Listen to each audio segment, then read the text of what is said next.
La Universitat Jaume I, junt amb la Unitat de Diversitat i Discapacitat, impulsen el nou Pla d'Atenció a la Diversitat.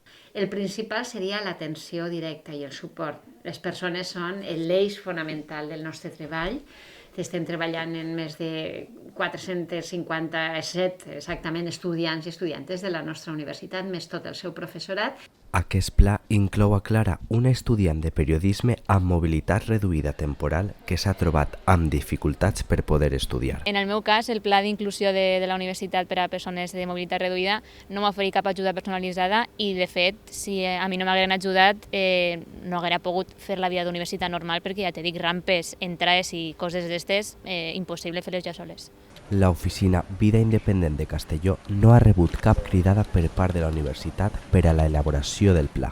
A ver, nuestro lema es nada sobre nosotras sin nosotras. Entonces, creemos que en todos los planes que se hagan a nivel municipal, provincial, autonómico, estatal, se tiene que contar con las personas con diversidad funcional. Por supuesto, en una universidad también, claro. El Pla d'Atenció a la Diversitat té una validesa de 3 anys i espera arribar i ajudar a vora 500 estudiants de l'UXI.